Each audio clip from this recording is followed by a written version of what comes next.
Korporindo terbuka. Apa istimewanya dari Presiden Direktur PT AKR Korporindo ini? Pak Haryanto Adikusumo adalah generasi kedua yang melanjutkan korporasi yang dibangun oleh Pak Sugianto. Yang menarik adalah dari sisi perusahaan ini berkembang dengan sangat pesat dan bahkan masuk ke wilayah yang sangat jarang untuk berani dimasuki orang. 70% dari kegiatan bisnis PT AKR Korporindo itu adalah tidak ubahnya seperti Pertamina. Mereka masuk untuk mendistribusikan BBM, baik yang non-subsidi, dan yang terakhir, yang subsidi pun ikut didistribusikan. Volume yang dikelola oleh PT AKR hampir 900.000 kiloliter. Yang menarik adalah bagaimana cara mengelola logistik barang yang begitu tidak mudah, tetapi mempunyai jangkauan yang begitu luas dari Sabang sampai Merauke.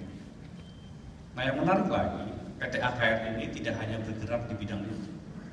Sekarang mengembangkan sayapnya sampai ke China, memberi perusahaan kimia di sana, bahkan membangun pelabuhan di China. Apa sebetulnya yang menjadi visi dari PT AKR Korporindo terbuka ini? Bahkan di Jawa Timur, basisnya PT AKR sekarang sedang dibangun industrial estate plus port yang nanti akan dikelola PT AKR. Seperti apa investasi yang akan dilakukan PT AKR, kita akan dengarkan dan kita undang ke atas panggung Bapak Haryanto Adikusumo, Presiden Direktur PT AKR.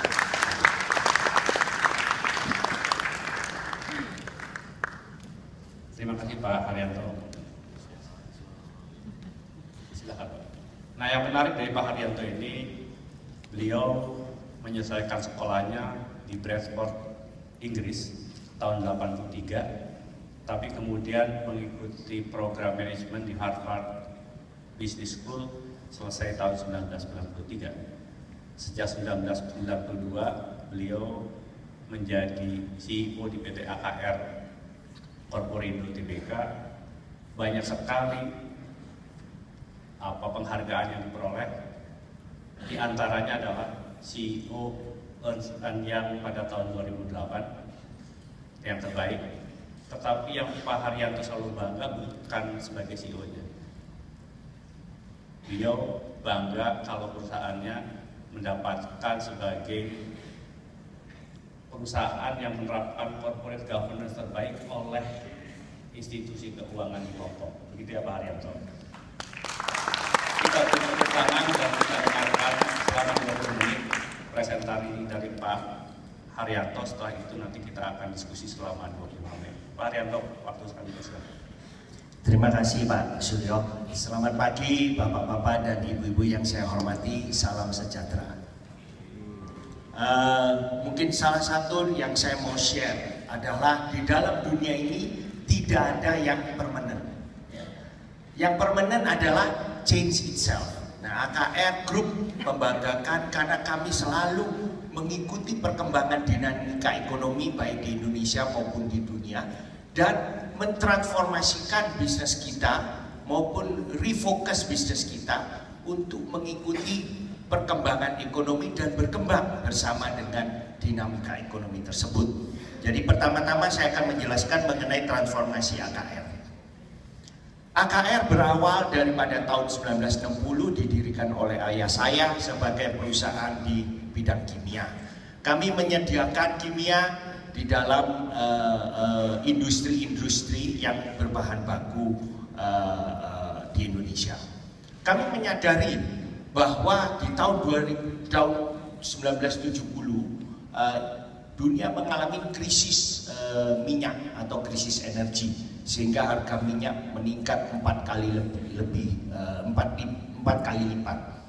Dan saat itu kami melihat opportunity bahwa kalau kita bisa mengimport dengan curah, baik itu curah kering ataupun curah cair, maka perusahaan kami akan menikmati competitive advantage dalam bidang cost. Sehingga di tahun 80 kami mulai mengimpor bahan-bahan kimia dalam bentuk curah. Kenapa? Karena pertama, sebagian besar proses kimia itu berupa cairan. Tetapi karena untuk convenient dalam hal transportasi, maka cairan itu dikeringkan sehingga memerlukan banyak energi dan di package. Dan kebanyakan kimia ini diproduksi oleh negara-negara maju di mana labor cost sangat mahal. Sehingga kalau kita bisa bawa dalam bentuk curah, maka cost kita akan jauh lebih murah. Tetapi untuk dapat import bahan baku kimia dalam bentuk curah, kami memerlukan membangun infrastruktur tank terminal di pelabuhan-pelabuhan besar di Indonesia, di mana kimia-kimia itu dibutuhkan. Nah, setelah kita merubah strategi kita, maka AKR mulai membangun tangki-tangki terminal maupun transportasi dalam bentuk untuk kimia curah. Sehingga di dalam 10-15 tahun ke depan, AKR menjadi perusahaan distribusi kimia dasar yang salah satu yang terbesar di Indonesia. Dan setelah perubahan peraturan di Indonesia, di mana tahun 2001 pemerintah menyadari bahwa Indonesia akan menjadi perusahaan net import, menjadi negara importer minyak, bukan lagi eksporter minyak, maka pemerintah mendiregulasi untuk distribusi minyak hilir.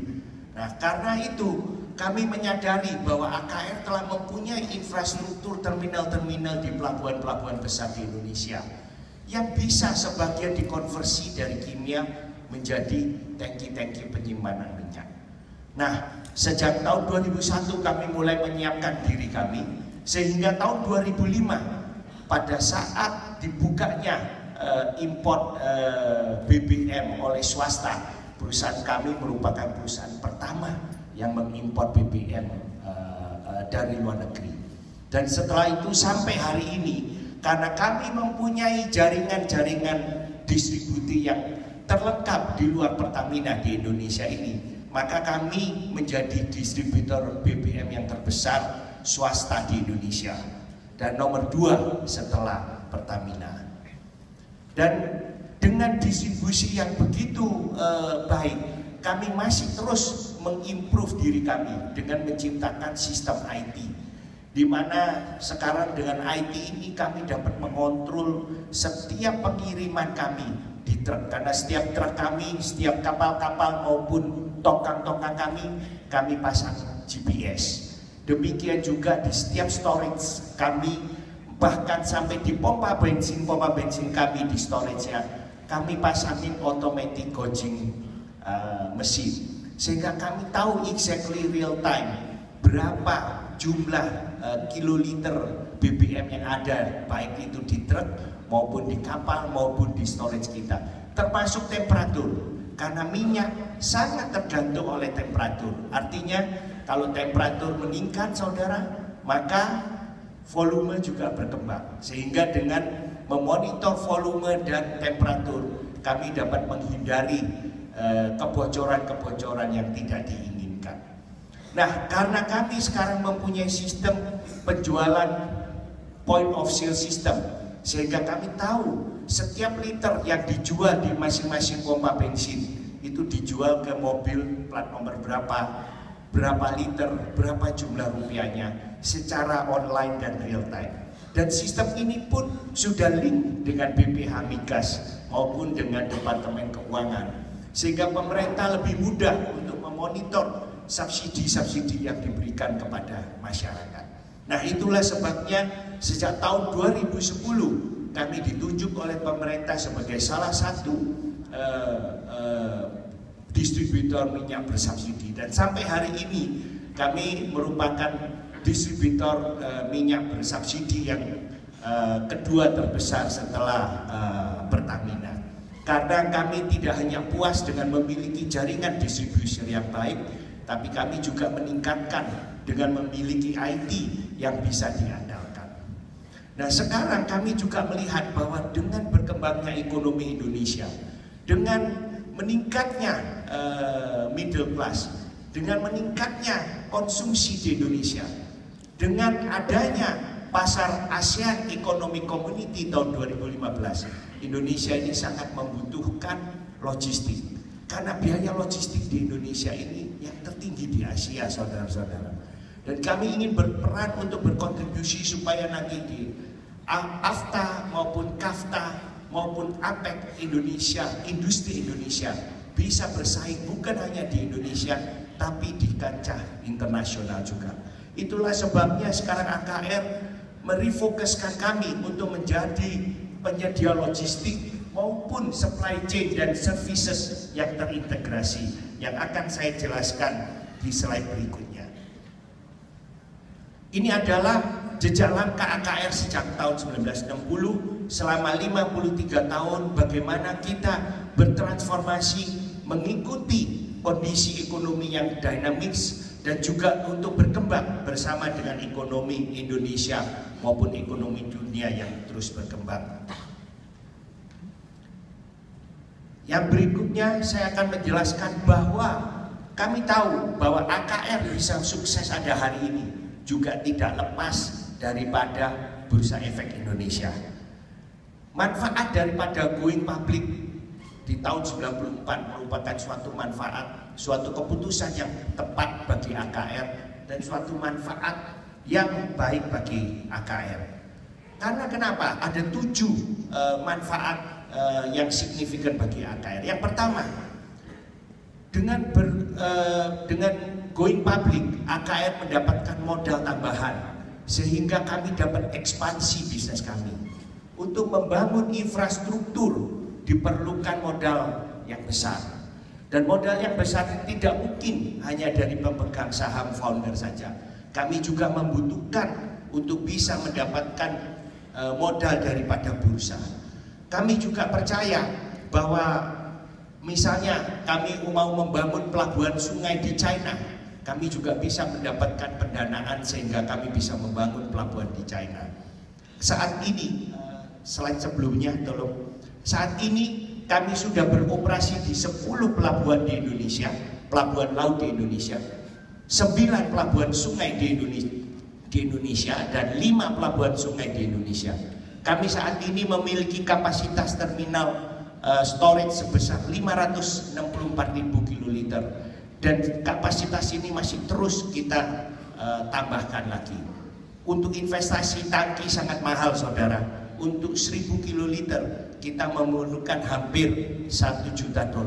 Sehingga untuk mendapatkan modal adalah sangat penting bagi AKR. Berikutnya. Saat ini kami juga mempunyai storage tank yang besar di Tanjung Priok sebesar 250.000 kiloliter. Dan kami join dengan Vopak dari Belanda. Ini merupakan terminal BBM swasta yang terbesar di Indonesia. Dan selain dipakai oleh AKR sendiri, kami juga menyediakan fasilitas untuk disewakan kepada pihak ketiga. Kami juga sudah mengoperasikan terminal peti kemas di China. Kami juga memiliki pelabuhan terminal batubara di China, sehingga batubara dari Indonesia bisa diekspor juga ke China. Kami juga memiliki banyak gudang-gudang untuk kargo curah seperti untuk kimia maupun untuk pupuk maupun untuk jagung dan sebagainya. Ini juga untuk membantu agar import ke Indonesia dapat dilakukan dengan efisien dan dengan biaya yang lebih rendah. Berikutnya. Saat ini kami juga mengoperasikan truk-truk curah, baik curah kering maupun curah cair. Kami juga memiliki kapal-kapal maupun tongkang untuk minyak, untuk distribusi di dalam negeri.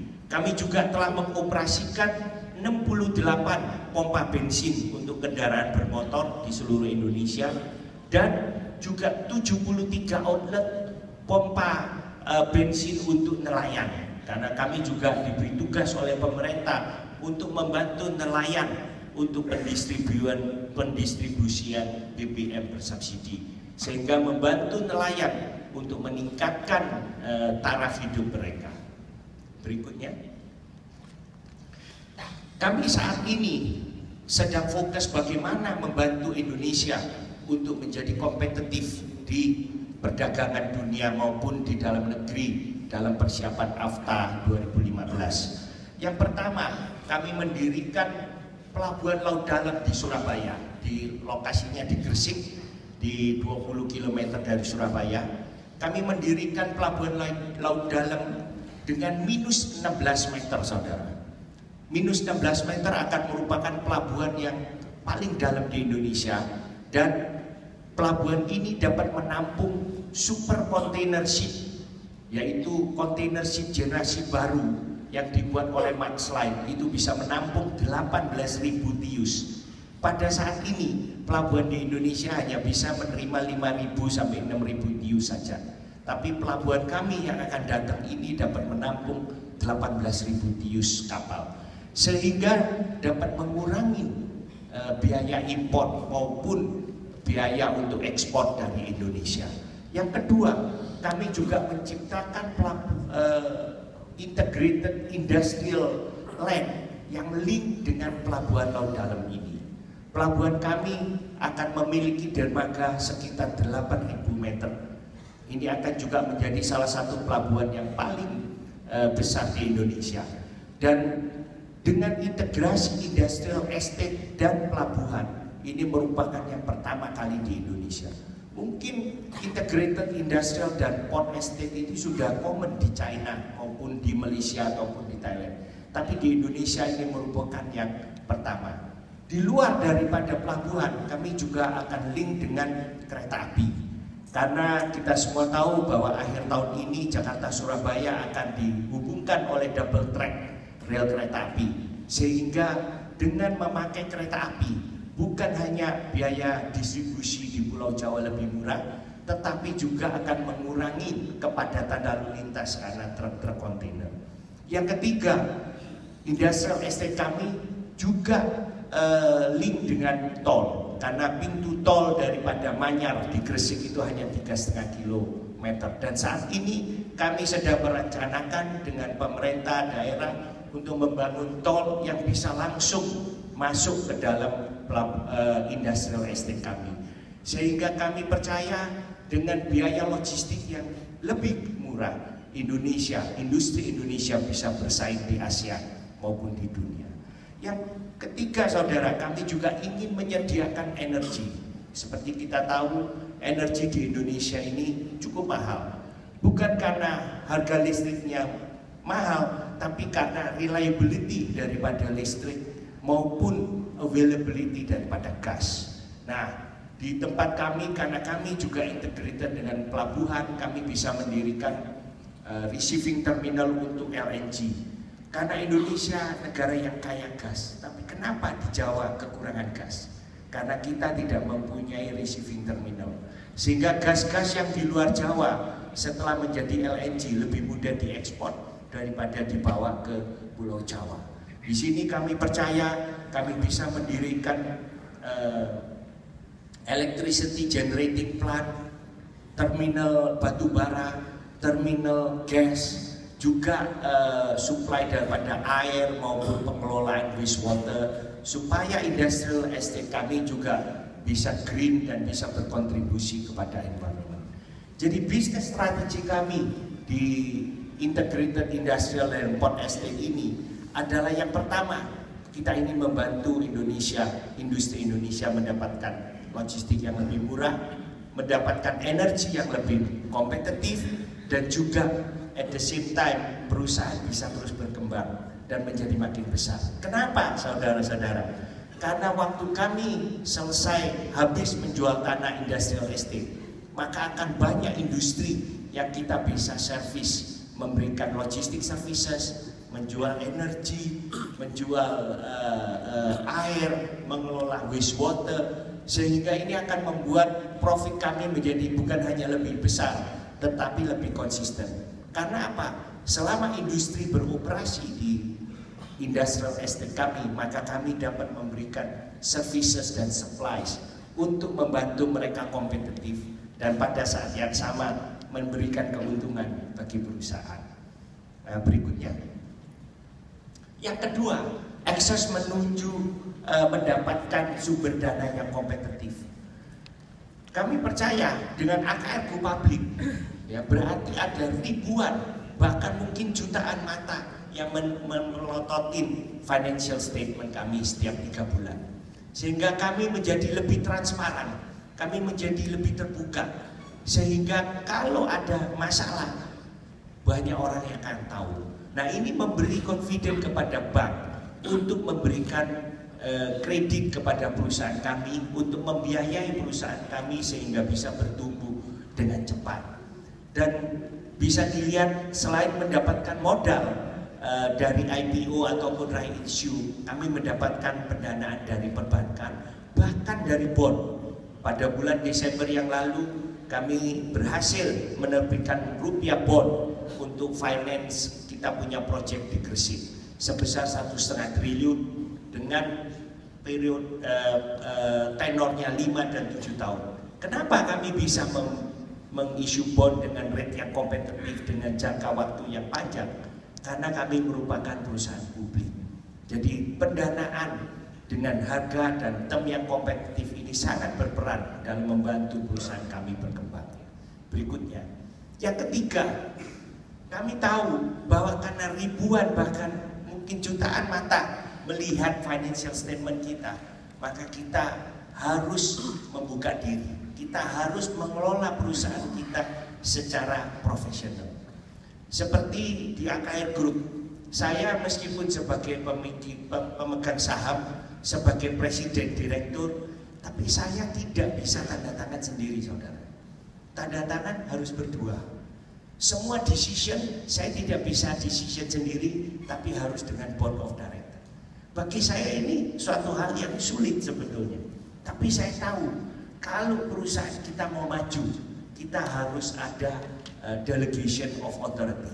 Kita harus ada board of director yang berperan sesuai dengan fungsinya masing-masing. Sehingga dengan begitu maka perusahaan kita bisa mengambil keputusan yang lebih baik dan lebih cepat. Sehingga dengan itu perusahaan kami mendapatkan banyak award.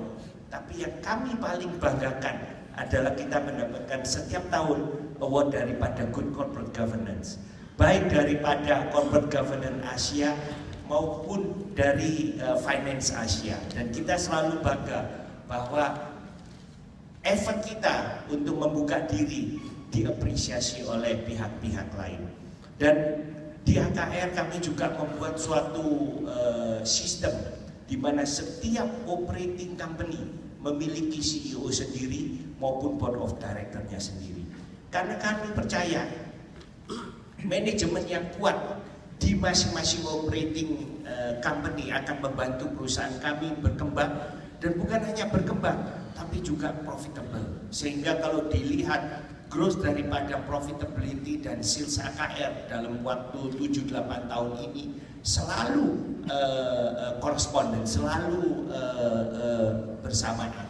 Sehingga kami bisa bertumbuh dengan cepat tanpa mengorbankan profitability kami. Berikutnya. Nah, yang keempat, sebagai pemegang saham, otomatis kalau kami go public, kami bisa memaksimalkan shareholder value kami. Jadi dalam 5 tahun terakhir ini saham kami naik 7 kali lipat. Tapi ini juga didukung oleh net profit kami yang dalam 5 tahun terakhir ini juga meningkat hampir 4 kali lipat. Bagaimana kita bisa meningkat dengan cepat? Karena kami sangat menghargai return on equity. Kami tahu bahwa kalau kita mempunyai return of equity yang tinggi, maka perusahaan akan dapat berkembang dengan cepat tanpa meminta modal lagi dari pemegang saham.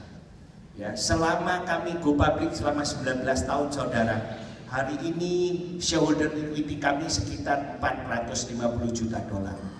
Dari IPO plus 2 kali right issue, kami raise 100 juta dolar.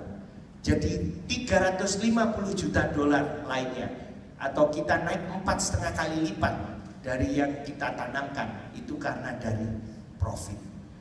Dan kenapa 4,5 kali lipat? Hanya 4,5 kali lipat, saudara, karena rupiah selama 19 tahun ini sudah terdepresiasi 700%.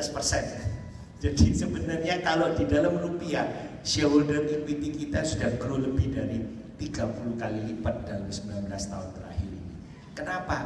Karena kita sangat concern dengan return on equity. Return on equity AKR rata-rata antara 15% sampai 20%. Sehingga dengan return on equity yang lebih tinggi daripada deposito misalnya, saudara, ini juga membantu shareholder untuk terus berkembang bersama dengan perusahaan. Dan setiap tahun kami selalu konsisten memberikan 30-40% profit kami sebagai dividen. Karena kami juga mendengar permintaan daripada minoritas shareholder kami yang juga menginginkan dividen secara konsisten setiap tahunnya. Berikutnya. Nah, kami juga saat ini pemegang saham founder memiliki 59,2%, sehingga lebih dari 40% saham perusahaan di tangan publik. Sehingga sesuai dengan peraturan pemerintah yang berlaku mulai 1 Januari tahun 2008, perusahaan kami AKR dikenakan rate pajak pendapatan perusahaan sebesar 20% atau mendapat pengurangan 5%. Ini sangat membantu bagi perusahaan kami, karena kalau rate pajak 20%, maka perusahaan kami sangat kompetitif dibandingkan meskipun di Singapura 18%, di Hong Kong 17,5%. Sehingga AKR dengan rate pajak kompetitif ini kami juga bisa memberikan nilai tambah kepada para pemegang saham kami. Berikutnya, AKR juga merupakan salah satu perusahaan pionir yang memberikan MSOP atau Management Stock Option Program. Apa itu, saudara? Itu kita ingin memberi insentif bahwa kalau perusahaan berkembang, maka karyawan-karyawan yang berkontribusi juga bisa mendapatkan stake di dalam perkembangan perusahaan ini. Jadi setiap tahun, sejak tahun 2007, kami sudah memberikan saham antara 0,5% sampai 1% setiap tahunnya, di mana saham ini hanya bisa di-exercise 20% untuk tahun berikutnya, 30% untuk tahun yang kedua, dan 50% untuk tahun yang ketiga. Nah, tetapi dengan peraturan yang baru ini berubah, maka sekarang hanya 2 tahun saja. Sehingga insentif ini merupakan insentif jangka menengah. Sehingga kalau perusahaan bisa bertumbuh profitnya setiap tahun, maka stock option bagi karyawan kita ini juga akan bernilai yang baik. Sehingga ini yang mungkin menjadi masalah di Amerika, bahwa kompensasi dan stock performance itu tidak ada korelasinya. Tapi di perusahaan kami antara stock opsi dan stock price performance itu sangat berkorelasi. Sehingga kita bisa memotivasi karyawan-karyawan kita untuk bekerja lebih giat lagi, untuk bertumbuh lebih baik lagi, dan untuk menghasilkan profit untuk shareholders, sehingga mereka juga bisa menikmati keuntungan dari stock option ini. Dan yang terakhir, saudara, yang ketujuh, pasar modal memiliki peran yang strategis sebagai wadah untuk berinvestasi. Dan sudah terbukti secara statistik bahwa jangka panjang, bahwa imbal hasil daripada investasi di stok atau di saham itu lebih tinggi daripada imbal hasil deposito di bank. Dan saya percaya berinvestasi di saham pun ini dapat menjadi gaya hidup untuk kita menabung. Sehingga saya percaya dengan lebih banyak lagi masyarakat Indonesia yang berinvestasi dan menabung di bursa saham, maka akan lebih banyak perusahaan yang bisa berkembang dan juga memberikan imbal hasil yang lebih baik kepada masyarakat.